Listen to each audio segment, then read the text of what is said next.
ज्ञानतिमिरन्दस्य ज्ञानञ्जनशलाकया चक्षुरुन्मिलितं येन तस्मै श्रीगुरुवे नमः. Jai Shri Krishna House, Advaita Prabhu and the whole team. Thank you very much for giving me the opportunity to share. I've been asked to speak on the power of intentions. So I think some issue happened here, but now it's with all the good intentions everybody has over here, I'm able to share the screen, but it's a little in and out. Anyways.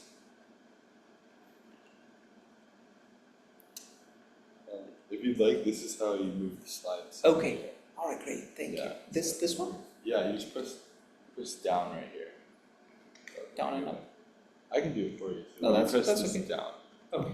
And up to go back.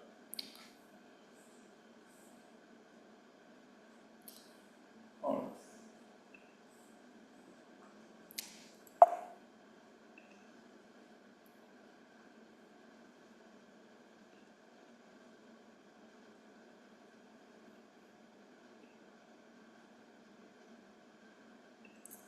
Okay, so we're going to talk about the power of intentions.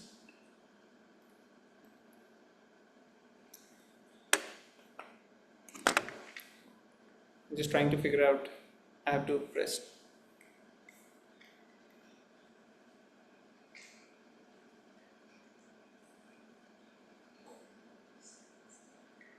This one?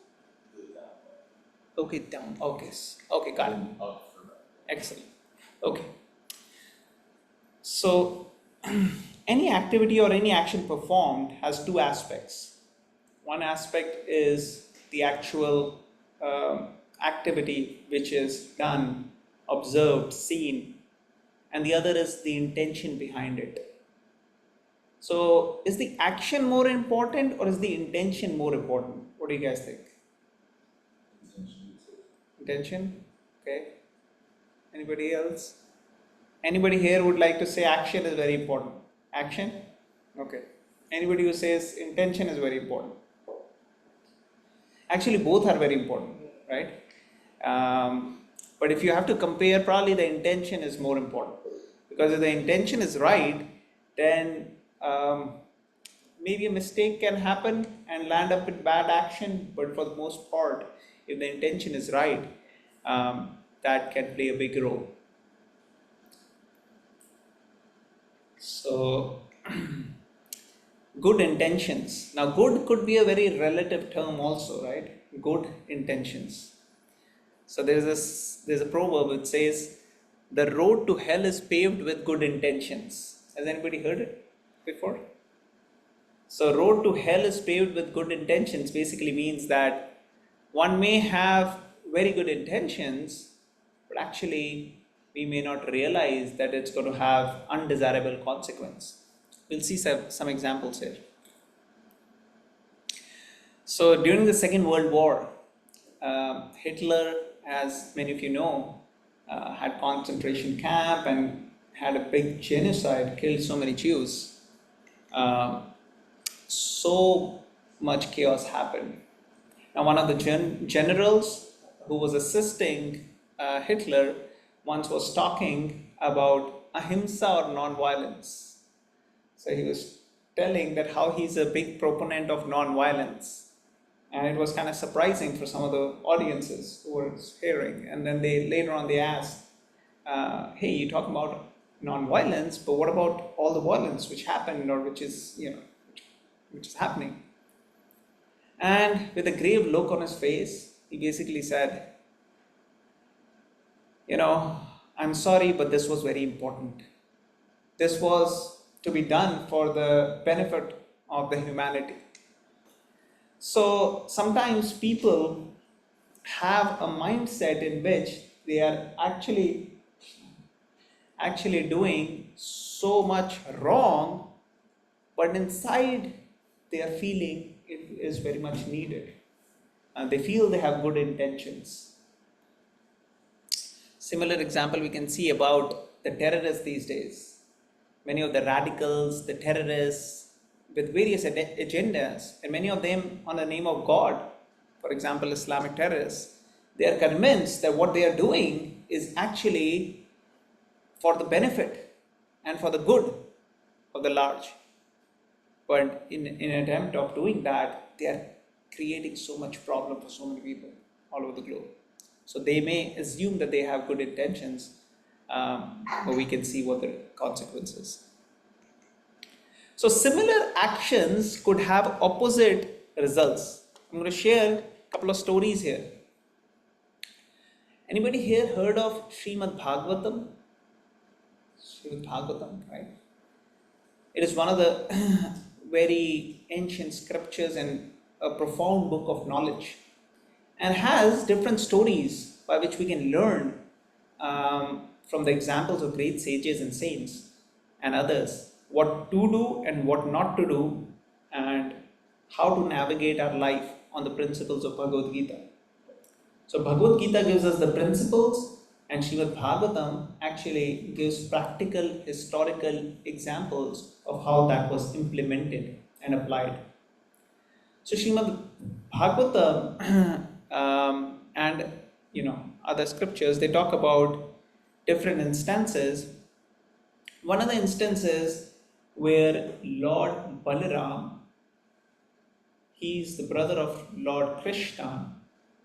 Lord Balaram travels different places and enters an assembly.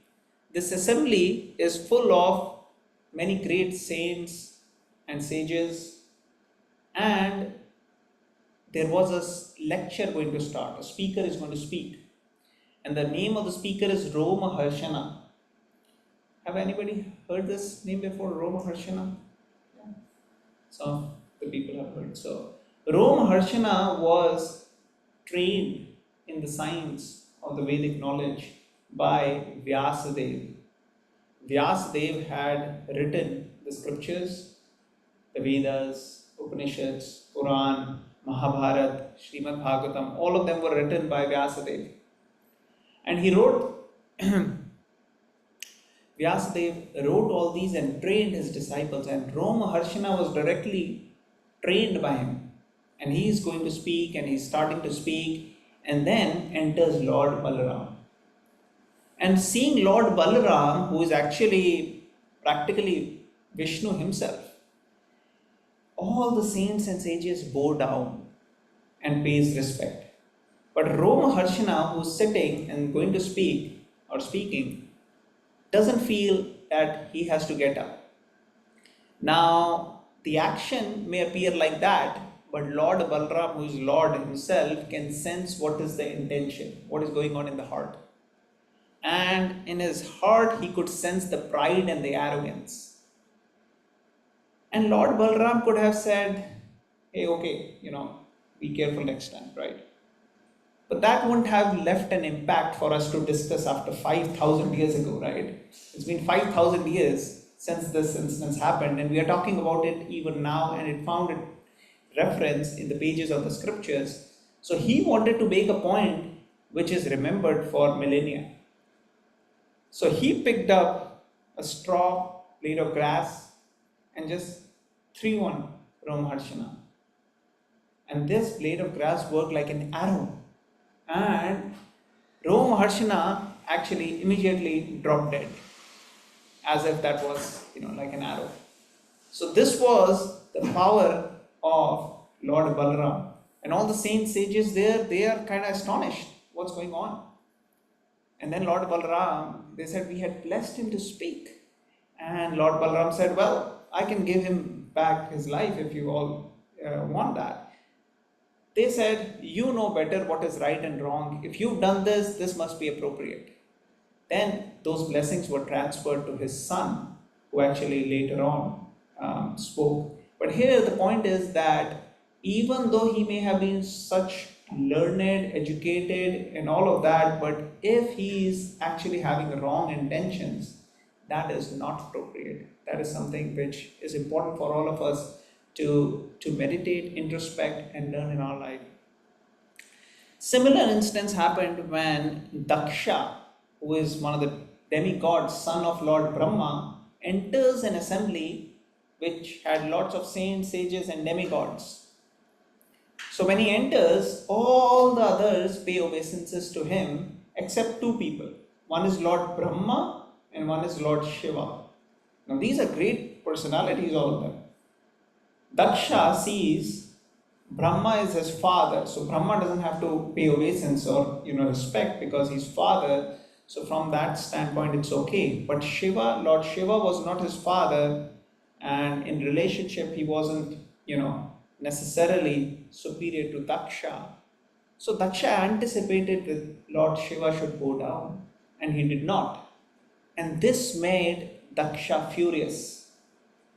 Now, in this instance, the reason Lord Shiva did not get up is because he was meditating on the Supreme Lord. If you see the picture of Lord Shiva with his eyes closed and meditating, he has, the meditation beads and stuff. He's actually meditating on the Supreme Lord Ram.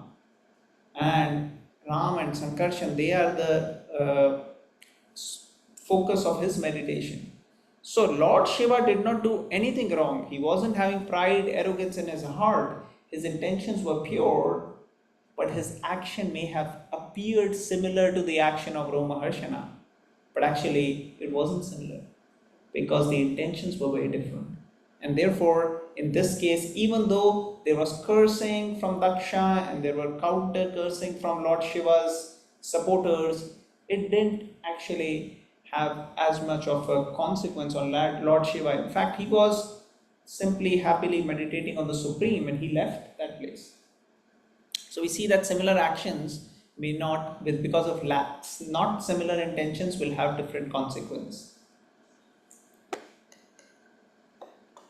So what is our intention when we are doing any activity?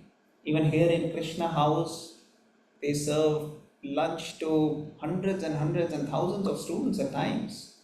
And before offering to the students, they have offering to the Lord.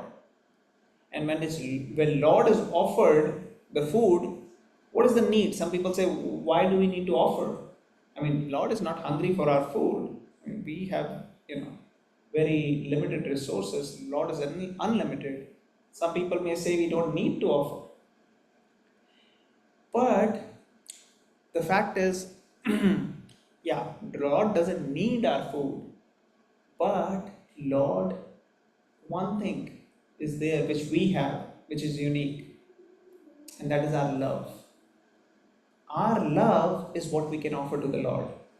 A child may not be able to offer much to the parents, but when the child breaks a flower from the garden of the mother and brings the flower to the mother and says to the mother, "Mother, happy birthday," or "I like you," and I want to please you. That love of the child is what takes the heart of the mother and the father. It's not the flower. She could have taken so many flowers from her own backyard, right? But it's the love. So similarly, when we offer it to the Lord, it's actually the love and the intention which the Lord accepts. And that makes the offering perfect. That's why the intention of bhakti basically means love. So when we are offering it with love to the Lord, that is perfect offering for the Lord. So we see the example of Sudama. Anybody here who's not familiar with the story of Sudama? Not familiar? Who has not heard the Sudama story? Okay. So Sudama is the childhood friend of Krishna. They went to the same school. And when they went to the same school, there were situations when they were asked by their teacher or their guru and the wife of the Guru Mata, to do certain tasks. So once they were asked, okay, go and get some wood from the forest. And they went there and they packed some, prasadam for them. And Sudama, actually, they were very good friends. Sudama, they got stuck somewhere in the forest at different places. Sudama landed up eating the stuff, And like that, they had a lot of friendly interactions during the childhood. Now, when they grew up, Sudama was in a position where he didn't have much money, resources, he was simple Brahmin, and Krishna was having palaces. He was a king. He was living in so many palaces. And Sudama's wife, she said, "Hey, you have Krishna as your friend. You should go and meet him, visit him." And she packed some chipped rice. They didn't have money. They didn't have nothing. And she just, borrowed or begged some small, not very inexpensive quality of chipped rice, packed them, and gave it to him. That you can offer this to Krishna, at least your friend. Something you should take. It's a nice gesture to bring something when you go to someone's house. So he brought, and when he brought,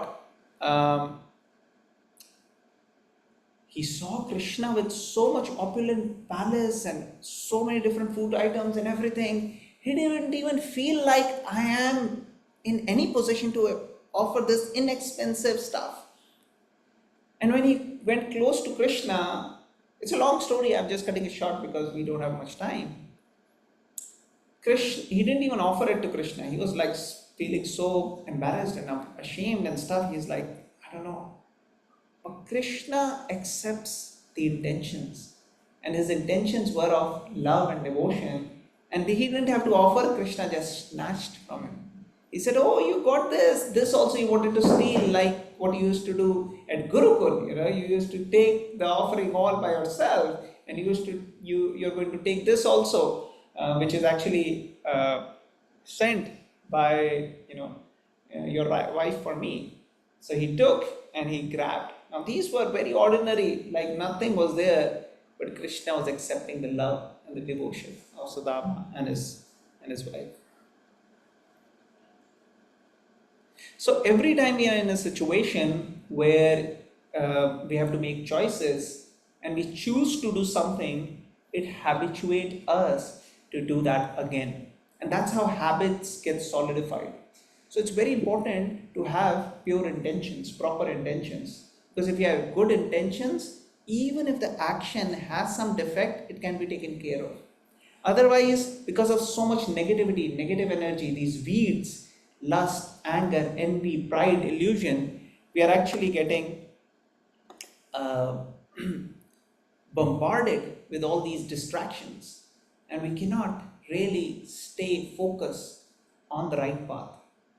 And that's why we need positive association. We need good sangha. We need the association of spiritually minded and advanced people. With their association, we can learn and we can have proper intentions. Bad intentions is like the weed. They will make us get bad intentions more and more. And there is a saying, a truth told with bad intentions can be more destructive than all the lies. So one may say, "Oh, I am a proponent of truth." But if it is with bad intentions, it can have very wrong consequences. So we'll discuss some examples where good intentions really did not have good outcome. So along with good intentions, it's important to have good knowledge, proper association, and have the right attitude. So the example of a child. A child was sick with diseases of the stomach, typhoid, and it can lead to a lot of complications, sometimes obstructions, sometimes different situations. And the doctors told the mother, "You can't feed the child. If you feed it, it will be not good for the child." But the mother, she has compassion for the child, she has good intention, the child is hungry, wanting to eat. So she made nice dishes for the child and fed the child. But because she lacked the knowledge, the awareness, and was good intentions but in ignorance, it actually led to undesirable consequence, and the health of the child got worse. The child did not improve. Similarly, we work in the hospital, so some of the medical examples are natural for me to give, right? So we had a situation where one patient, sometimes patients, because of the diseases and problems, what they have is if you try to eat something, instead of going to the stomach, it will go to the lungs. We call it aspiration, aspirating into the lungs. That develops problems of the lungs, pneumonia, different things like that. So in this particular situation, the patient was told not to eat. The wife family was told, don't feed. But the wife was feeling sad for the husband, and when nurse will go out, no doctors, nobody, she will feed, let the husband eat something, drink something. And then we were wondering how his condition is getting worse actually. And then we later realized, one nurse noted that this is what's going on. But by that time, the first patient had to be moved to the ICU, intensive care unit. So good intentions are important, but they have to be in knowledge, not in ignorance. Sometimes we'll end up having arguments. We'll end up having this, so this is aspiration. So we'll end up having situations where we mess up, we make a mistake, right? And when we make a mistake, and we immediately defend, we immediately give explanation. Hey, but my intentions were this, right? We justify by our intentions. I had good intentions, mistakes anybody can happen with anybody, right? But when we are on the receiving end and somebody else makes a mistake and we are the ones who are receiving it, we actually don't give the same benefit of doubt to them. We very quickly say that, hey, but this messed up. This messed up. Actually, the opposite would be better. If we give benefit of doubt to others and see their good intentions, then that can minimize some of the fights and the disagreements and arguments and stuff. That okay, yeah, anybody can make mistake. The other person may have made mistake, but he or she had good intentions. So it's important to understand others' intentions as well. So you must see some more examples. How much more time do we have? We have another 20 minutes. Okay, great. So once, how many of you have not heard of Lord Chaitanya? Anybody who doesn't know who is Lord Chaitanya? No? Okay. Okay. How many of you here don't know who is Lord Krishna? So everybody has heard of Krishna, right? Krishna came 5,000 years ago, roughly. And same Krishna came in the hidden way 500 years ago. When he came in 500 years ago, he came to show how to practically apply Bhagavad Gita. He did not come to show that, oh, Krishna is God again. No, that's already done 5,000 years.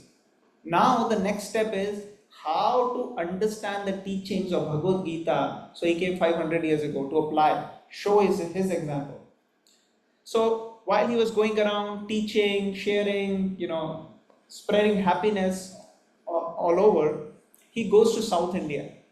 In South India, he comes across one Brahmin, but this Brahmin was not very advanced in scriptures. This Brahmin was told by his guru, read the Bhagavad Gita and recite every day. So this Brahmin will open the Bhagavad Gita and he was having tears in his eyes. And all the other Brahmins who were more learned, educated, they'll make fun of him. They'll be like, hey, this guy is, useless. But Lord Chaitanya came and asked him, hey, what section of Bhagavad Gita are you reading which is making you so emotional and tears coming from your eyes? He said, actually, I'm not very advanced in learning. I don't even know how to pronounce these words, in Bhagavad Gita. I'm just trying, but I'm not doing it perfectly.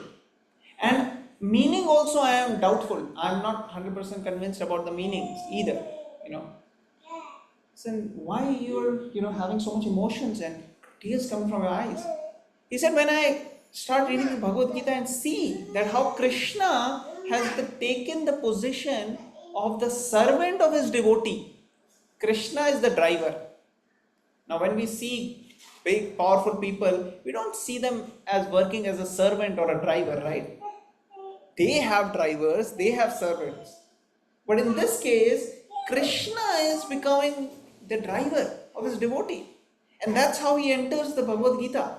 Like if you see the first chapter where he is, or in the second chapter, the first thing is he's a driver. So that when I see that and I see how much Krishna has love for his devotees, that fills my eyes with tears and my heart with love. So then Lord Chaitanya, who is Krishna himself, he says, you have understood the real essence of Bhagavad Gita. So all these people who may be laughing at you, they may not understand. They may have had some, qualifications, some scholarship, but they have missed on what you have given.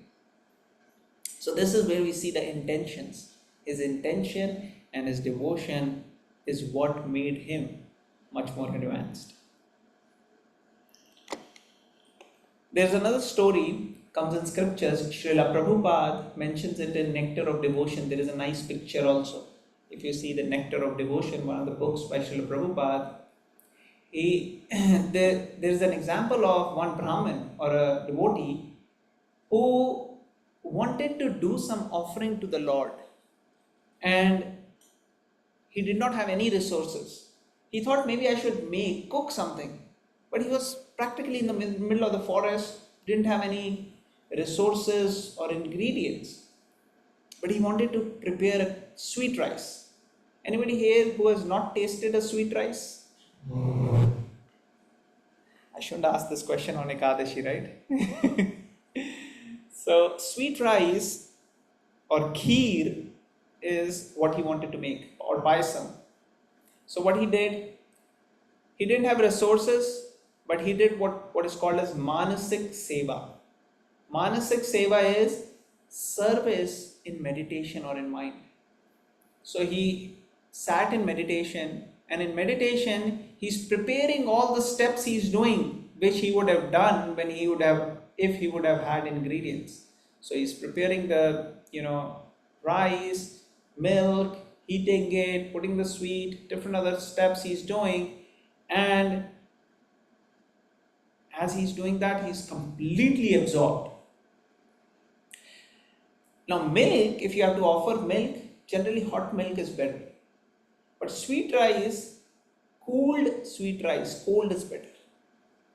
So this Brahmin who is cooking all this, he wants to offer properly, cooled.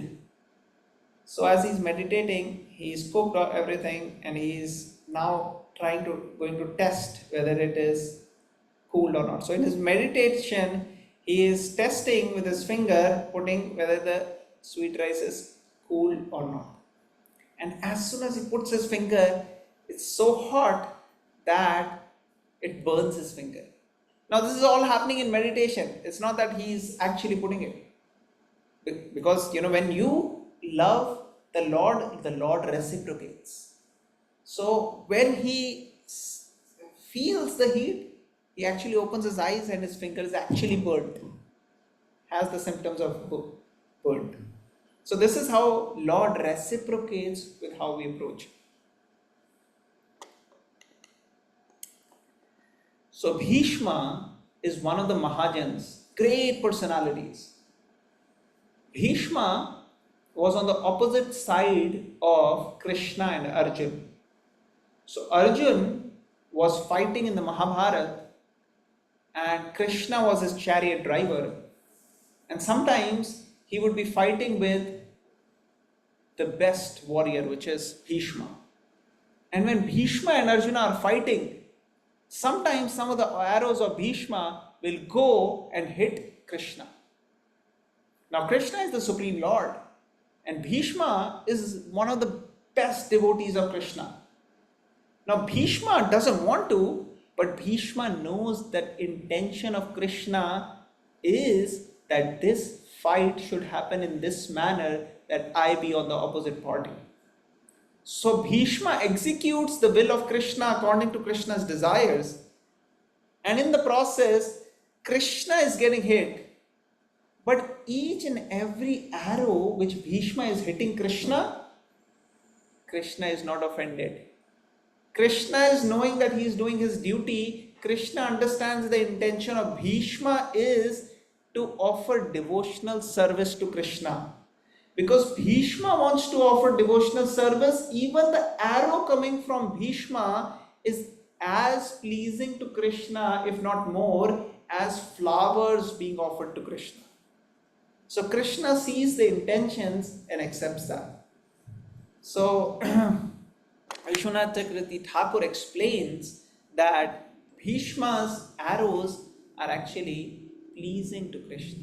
Just like a small child, a baby, when baby kicks the mother doesn't take an offense.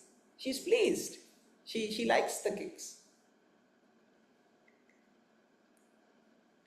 And of course, the intentions of our founder Acharya, His Divine Grace, Srila Ishi Bhaktivedanta Swami Srila Prabhupada. Srila Prabhupada was in the highest spiritual place, Vrindavan. And from there, to execute, he had the intentions of executing the desires of his spiritual master of spreading happiness all over the world. And that was his own desire too. Because why should people remain unhappy? Why should people remain in misery? Sarve bhavantu sukhina. Srila Prabhupada used to say, let everybody be happy. So everybody can be happy if they actually take shelter of the Vedic knowledge and the Bhagavad Gita. And if they use it in their life, they will actually become happy. So with that intention, Srila Prabhupada went, he took all the suffering. When he was traveling, he did not have proper resources, he did not have proper money. He took a cargo ship to travel from India to US. It took him 30 days. In those 30 days, he had 2 heart attacks. After coming to US, he didn't have anybody whom he can say is, close friend or anything. He didn't have any resources. He just had some acquaintance who had a son in US who initially agreed to host Srila Prabhupada for the few days. And that's it. So Prabhupada somehow or the other landed up there. He didn't know where he's going to go. He didn't have proper place or proper platform to share Krishna consciousness or Bhagavad Gita either. For first 1 year, he did not have as much success, hardly anything. Only thing which he was facing is challenges. Just imagine in this cold country, living without a place. And he was in New York and Boston and those places, Pennsylvania. But he had the determination and he had the intention that he wanted to serve the Lord. And when he was praying, his intention was not like, I am going to be the guru of the world. No. He was praying that, my dear Lord, let me dance the way you want me to dance. I don't have any power. I cannot do anything. But if you want to use me as an instrument, please use me as an instrument and make me dance as you want me to dance, like your puppet. With that intention he started, and within a few years, this is unparalleled. Never happened in the history of the existence that a single man without any resources at the age of almost 70 years coming from India to the Western world, transforming people in so many different places, different countries, and practically making their heart being transformed where they want to offer their heart for the service of Krishna. There's no example like that. And the way next 11 years Prabhupada's life took a turn. He will go, he will talk to one person, that one person will open the temple. Another place, he'll meet somebody for a few minutes and that will transform their heart. There is something called as Paras money, which is a touchstone. If you touch that with anything, that thing will become a precious, invaluable metal. That is what Prabhupada was. He'll go, he'll touch, he'll speak, he'll write, Anything it touches, that person gets transformed. Their life would change. People will be in misery and they'll be totally transformed. Once Srila Prabhupada was with his students in the morning walk, and he said, I have been translating so many volumes, but you are not able to publish them. Why there is so much delay? They were doing like one book every 2-3 months. And Srila Prabhupada said, I have 17 volumes which are waiting. What are you doing? He said, work is better. Maybe in future we can do, each book in 2 months. Prabhupada said, I want all 17 books to be done in 2 months. Srila Prabhupada's students, they were with him in a morning walk. And they said, 17 books in 2 months? That's impossible. That's the student told Prabhupada. And Prabhupada spoke these famous words as a reply. Srila Prabhupada said, impossible is a word in fool's dictionary. For Srila Prabhupada, nothing was impossible. He said, my problem is that I cannot think small, I think big. So that's why when Srila Prabhupada came into America, he had no supporters, nothing. As soon as he had a place, small rental place, which was not even a house, just a storefront, he had a storefront and handful of people coming. He registered this as ISKCON Society for Krishna Consciousness, and all those visiting people, they were like, what is international about this? We just have a storefront, nothing else. But Prabhupada could see that in future we have temples all over the world. So Srila Prabhupada said, impossible is the word in fool's dictionary. These students saw Prabhupada is very serious, and these are like young American boys, girls, right? Probably barely 20 years old. And Prabhupada inspired the same enthusiasm in them, the same intentions which Srila Prabhupada had to serve his guru, the same intentions he actually imparted into these youngsters. And immediately they paid obeisances and they said, okay, we'll work on it right now. And they started working. They had to, some work was being done in California, some in New York. They had to move families to one place. They were working 24 hours, day in, day out, and they did it for several days, and they were able to reach the target before 2 months. So that was the intensity and that was the dedication of Srila Prabhupada which he imparted to his followers. We can't really, stop sharing about Prabhupada. There are so many such stories, but we don't have that much time. So Duryodhan, as many of you know, he invited Krishna. Thank you. He invited Krishna for the feast. And when he invited Krishna for the feast, his intention was that I want to bribe Krishna, or I want to, make friends in Krishna so that I can get what I want. Many times this happens to people who go to God, right? Many times people go to God for want of something, for desire, right? My desires be fulfilled. And it is universal in every religion practically. People think sometimes that God means He's the order supplier, right? We go to a restaurant, we put an order, we pay the bill, right?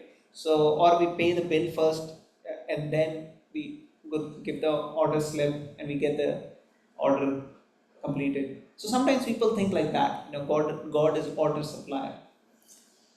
In Bhagavad Gita, Krishna says there are 4 types of people who come to me. First is one who is in distress.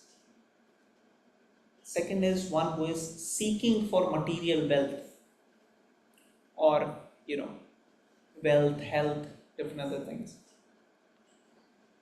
Third is one who is curious, who wants to learn what's going on, what is this all about, Bhagavad Gita. And fourth is one who is looking for the highest knowledge, absolute truth, who's actually looking for the absolute truth. So these are different types of people who come to the Lord.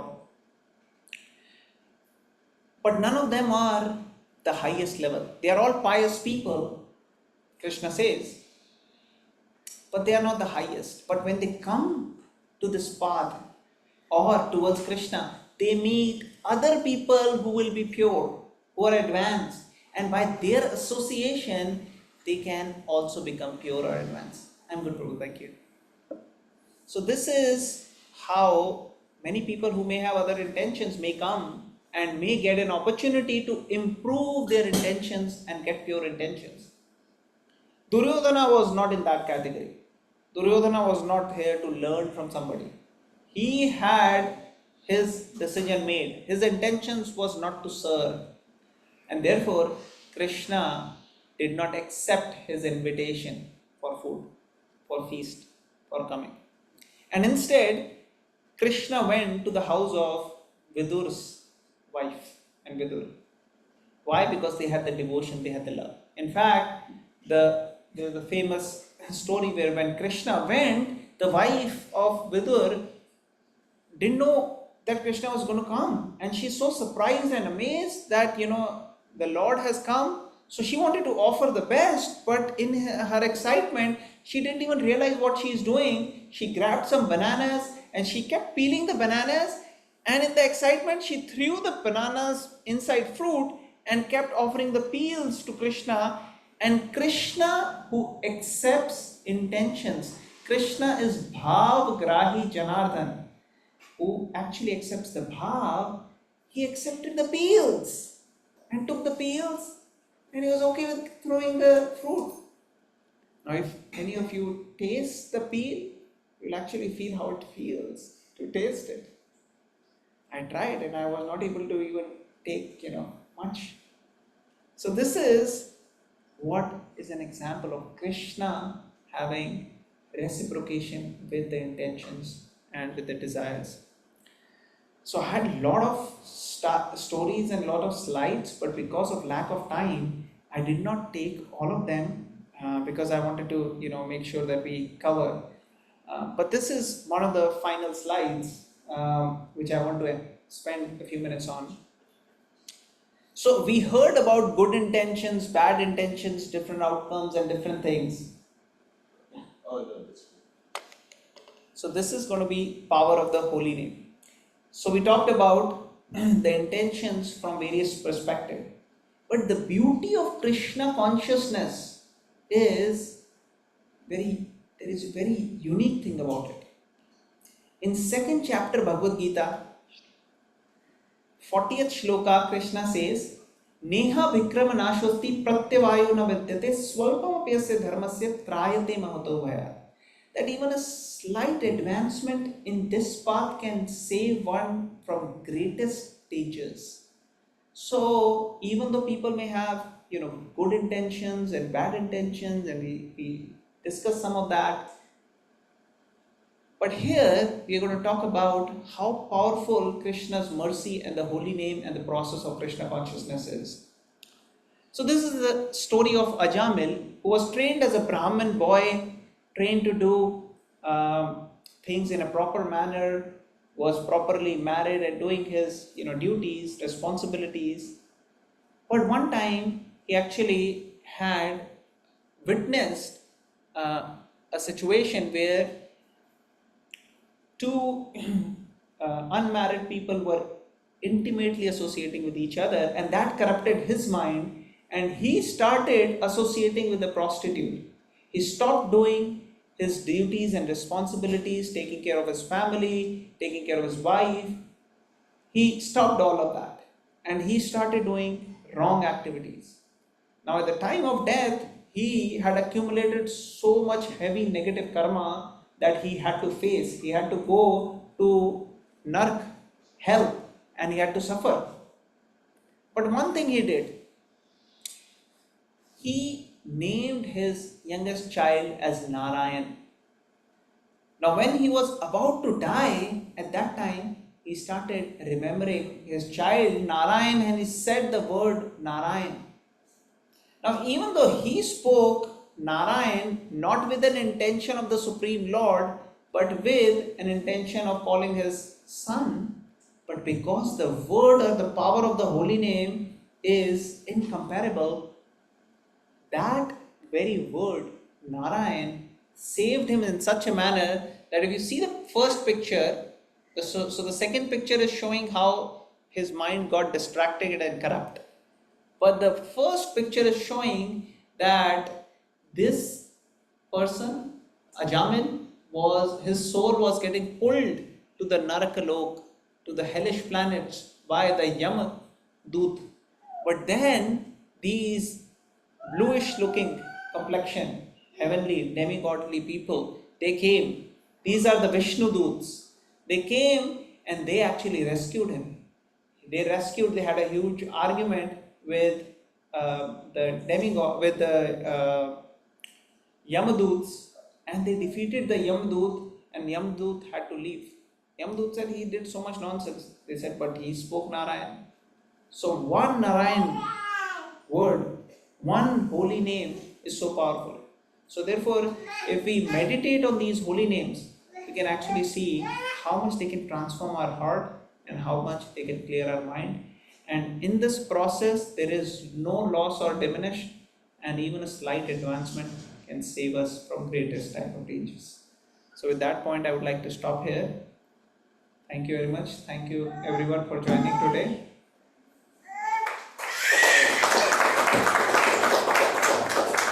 Do we have I any? have time for like one question. Okay. So do we have anybody who would like to ask any question? Anyone? Maybe I can ask Zoom also. Anybody in Zoom who would like to ask question? If not, we can lead into the next part of the program, which is going to be a kirtan led by His Grace Advaita Prabhu. And so this kirtan, we ended on the story of the power of the holy name. And so this name has the ability to cleanse us of the dirt that's on our heart from all the actions we've done before that aren't holy to some extent. And so, yeah, as we try to connect with these names via kirtan, it cleanses us. It makes us more in touch with our spiritual life. So, without further ado, we have the amazing, compassionate Advaita Prabhu taking us further into meditation tonight.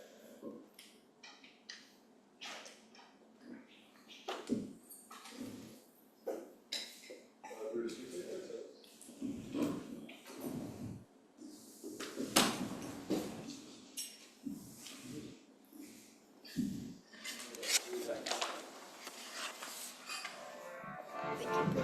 Krishna, thank you. Thank you very much. It's